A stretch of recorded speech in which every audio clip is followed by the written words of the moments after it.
Hello everyone, welcome to my channel. आओ देखे जाने। दोस्तों, आज का हमारा वीडियो है आपदा प्रबंधन पर निबंध। प्रस्तावना। प्रकृति ने पृथ्वी बहुत ही मनमोहक चीज़ बनाई है। सुंदर पेड़, फूल, पत्ते, नदियाँ, झरने, ऐसे कई सारी चीज़ें बनाई हैं जिसे लिखने लगे तो शायद लिखते लिखते कम पड़ जाए। प्रकृति की कई स्वरूप हैं। कभी सौम्यता के रूप में व्यवहार करती है तो कभी शत्रुतापूर्ण। इसी को लोग कभी सुख के रूप में तो कभी दुख के रूप में भोगते हैं। जैसे कि हम लोग जानते हैं कि विश्व में आर्थिक, सामाजिक एवं अनेक परिवर्तन हुए हैं जिससे लोग पहले से सुखी महसूस कर रहे हैं, लेकिन पर्यावरण आपदा का डर हमेशा उसके दिमाग में बना रहता है, क्योंकि यह मानव जीवन को पल भर में अस्त से व्यस्त कर देता है।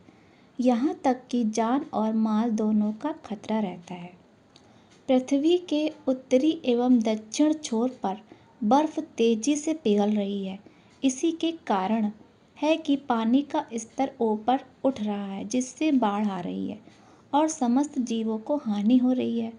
प्राकृतिक आपदा के कुछ और भी उदाहरण हैं। भूस्खलन होना, जंगलों में भयानक आग लगना, सड़कों की बुरी तरह से टूट जाना। मानव जनित आपदाएं। मानव जनित आपदा ऐसी आपदा है जिसका जिम्मेदार मानव खुद होता है। आज के समय में आदमी अपने लाभ के लिए यह नहीं देखता कि इससे प्रकृति को कितना नुकसान पहुंच रहा है। वह स्वयं का लाभ देखता है, जिसके कारण सारी जीव जंतुओं और वस्तुओं को नुकसान हो रहा है। आदमी अपने लाभ के लिए पेड़ काटना, अवैधानिक तरीके से खुदाई करना, नदियों और समुद्रों में प्रदूषण फैलना, जिसमें उसमें रहने वाले जंतु, जीव, मछुओं, कछुओं आदि को नुकसान पहुंचता है, इत्यादि कार्य करता है। देश की अलग अलग सरकार को इसके बारे में सोचना होगा। जो कुछ मानव के हाथ में है उसे तो वह रोक ही सकता है, बाकी तो प्रकृति के आगे तो कोई कुछ भी नहीं कर सकता। आकस्मिक आपदा। यह ऐसी आपदा होती है जिसमें मानव कुछ नहीं कर सकता।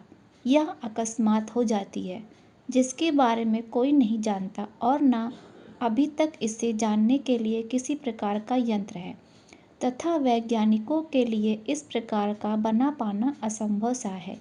ऐसी कुछ घटनाएं जैसे ज्वालामुखी विस्फोट, बादल फटना, हिम आना, भूकंप आना है। आपदा से होने वाली हानि। आपदा से होने वाली निम्नलिखित हानि जैसे आर्थिक हानि, जन हानि होती है। आर्थिक हानि में लोगों को घर, फसल तथा उनकी उपयोग की जाने वाली चीज़ें बर्बाद हो जाती हैं।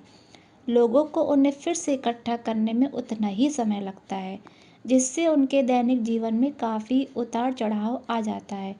तथा दूसरी तरफ जनहानि में लोगों एवं उनके द्वारा पाले गए पालतू जानवरों के जान को खतरा भी रहता है।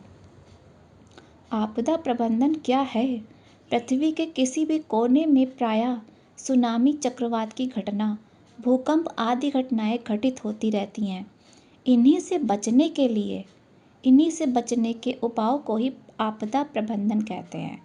इसके लिए भारत सरकार ने 2005 में एक अधिनियम लेकर आई, जो प्राकृतिक आपदा से हुए क्षति से बचाव करना था। निष्कर्ष।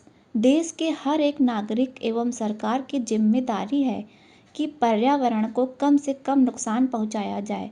प्राकृतिक आपदा को देखते हुए ऐसा काम न करें जो स्वयं के हित में हो, परंतु जिसके लिए संसार के सारे जीव जंतुओं को इसका परिणाम भोगना पड़े। धन्यवाद।